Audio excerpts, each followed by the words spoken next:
సారాలమ్మ ఈ రోజే అని నేటి నుంచి జనజాతరని ప్రతిదానిలో ప్రకటించారు. దీనికి ఇంత విశిష్టత రావడానికి గల ప్రధాన కారణం ఏంటంటారు తెలంగాణలో? మేడారం జాతర అంటే తెలంగాణకు సంబంధించినటువంటి ముఖ్యమైన జాతర కాదు. దక్షిణాది రాష్ట్రాల నుంచి అనేక రాష్ట్రాల నుంచి సుమారుగా 5-6 రాష్ట్రాల నుంచి ఈ జాతరకు ప్రజలు తండోపతండాలుగా తరలి వచ్చే అవకాశం ఉంది. ఈ రోజు అమ్మవారు గద్దెలపైకి చేరుకున్న తర్వాత ఎల్లుండి మళ్ళీ వనానికి వెళ్ళిపోతారు, అడవులు. కాబట్టి అప్పటి వరకు పూజలు నిర్పిస్తారు. అమ్మవారికి బంగారం సమర్పిస్తారు. బంగారం అంటే బెల్లం, మొక్కులు చెల్లించుకుంటారు. కొంతమంది నిలువు దోపి అంటారు. ఈ రకమైనటువంటి కొంతమంది బోనాలు తీస్తూ ఉంటారు. ఎవరికి ఏ రకమైనటువంటి అమ్మవారిని అపేక్ష ఉంటుందో ఆ రకమైనటువంటి కోరికలను ఈ 2-3 రోజుల సందర్భంగా, జాతర సందర్భంగా భక్తులు తీర్చుకుంటారు. భక్తుల కోసం వచ్చేటువంటి అంటే లక్షలాదిగా తరలి వచ్చే అవకాశం ఉంది ఈ జాతర. కాబట్టి భక్తులకు ఎటువంటి ఇబ్బందులు కలగకుండా రాష్ట్ర ప్రభుత్వం కొన్ని రోజులుగా అనేక చర్యలు తీసుకున్నది. గతంలో కంటే ఈసారి ఏర్పాట్లు బాగున్నాయని చెప్పేసి ప్రజల నుంచి అభినందనలు కూడా వస్తా ఉన్నాయి.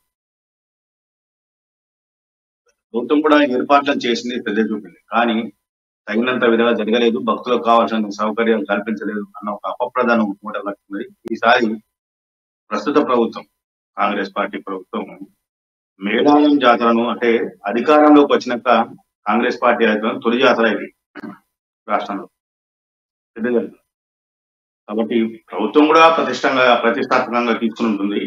కాబట్టి 110 కోట్లు ఈ జాతరకు ప్రభుత్వ పరంగా వెచ్చించి ఏర్పాట్లను పూర్తి చేసింది. ఇటు తాగునీటి సౌకర్యం కానీ, రవాణా సౌకర్యం కానీ, మిగతా ఏర్పాట్ల విషయంలో, బందోబస్తు, శాంతి భద్రతల విషయంలో కూడా ఆయా శాఖల మధ్య సమన్వయంతో ఏర్పాటు చేశారు. 4 మంత్రులు దాదాపుగా అక్కడే ముఖాం పెట్టాం అమరావతిలో చెప్పచ్చు. వారంలో పాటు 4 మంత్రులు అక్కడే ముఖాం వేశారు. దీంతో ముఖ్యంగా సీతక్క వారి కాన్స్టిట్యూన్సీ సంబంధించిన జాతర కాబట్టి వారు అంటే అధికారంలో ఉన్నా లేకున్నా, ఎమ్మెల్యేగా ఉన్నా లేకున్నా, ఎమ్మెల్యేగా ఉన్నా కానీ ప్రజలతో మమేకమై ప్రజల్లో ఎవ్రీ ఇయర్ మంత్రిగా అక్కడ ఉంటారు. కాబట్టి ఈసారి కూడా మంత్రి హోదాలో మొదటిసారి సీతక్క పాల్గొనడం అనేది అక్కడి ప్రజలు సంతోషం వ్యక్తం చేస్తా ఉన్నారు. 3 రోజుల నుంచి ఏమాత్రం విరామం లేకుండా సీతక్క ఆ ప్రాంతంలో పడిస్తా ఉన్నారు. 2 రోజుల క్రితం మంత్రి పొంగులేటి శ్రీనివాస్ రెడ్డి వీరు కూడా వెళ్ళి ఏర్పాట్లను చూసి వచ్చారు. విఐపీలు ఎవరైనా రండి, ఎంతమంది అయినా రండి, కానీ పోలీసులకు సహకరించండి, అక్కడ ఉన్నటువంటి భద్రతా సిబ్బందికి సహకరించండి కోరుతా ఉన్నారు. వివిఐపీలు నేరుగా జాతర ప్రాంతానికి తమ సొంత వెహికల్లో కాకుండా ఏటూరు నాగారం ఆ ప్రాంతంలో తమ వెహికల్ నుంచి ఆర్టీసీ బస్సుల్లో రావాలని చెప్పేసి మంత్రి పొంగులేటి శ్రీనివాస్ రెడ్డి గారు పిలుపునిచ్చారు. అంటే విఐపీ రావడంతో ట్రాఫిక్ ను కొంత కట్టడి చేయాల్సిన అవసరం ఉంటుంది. తద్ఫలితంగా భక్తులకు ఇబ్బందులు కలిగే అవకాశం ఉంది. అలా కాకుండా ఎవరైనా రండి, కానీ సాధారణంగా వచ్చి గుడిలో దర్శనం అనేది ఖచ్చితంగా ప్రోటోకాల్ ప్రకారంగా దర్శనం చేయిస్తారు, దాంట్లో ఎటువంటి అనుమానం. కాకపోతే గుడి దాకా వెహికల్ రావాలి, నా వెహికల్ రావాలి అనుకోవడం అనేది కొంచెం ఇబ్బందికరంగా ఉంటుందని చెప్పేసి మంత్రి గారు చెప్పారు. ఇది మంచి సూచన.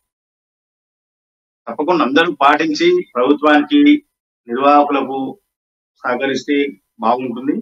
జాతర పూర్తి స్థాయిలో సక్సెస్ అయ్యే అవకాశం ఉంది. ఎటువంటి అంటే ఇటు మేడారం సమ్మక్క సారలమ్మ గద్ద నుంచి మొదలు పెడితే చంపన్న బాబు ఆ ప్రాంతం వరకు కూడా భక్తులతో ప్రస్తుతం కిటకిటలాడుతున్నది. ఈ 3 రోజుల పాటు మరింత మంది వచ్చే అవకాశం ఉంది. భక్తులు అమ్మవారి దర్శనం కోసం మొక్కులు చెల్లించుకునే అవకాశం ఉంది. కాబట్టి అందుకు సంబంధించి ఏర్పాటు చేస్తా ఉన్నారు. ప్రజలు సహకరించడానికి ప్రభుత్వం కోరుతా ఉంది. ప్రజలు కూడా ఆరోగ్యంగా ప్రభుత్వానికి పూర్తి స్థాయిలో సహకరిస్తే ఏదైనా సరే ఏ కార్యక్రమాన్ని పూర్తి స్థాయిలో సక్సెస్ అయ్యే అవకాశం ఉంటాయి. కాబట్టి ప్రజలు కూడా గమనించాలని ప్రభుత్వం కోరుతాం.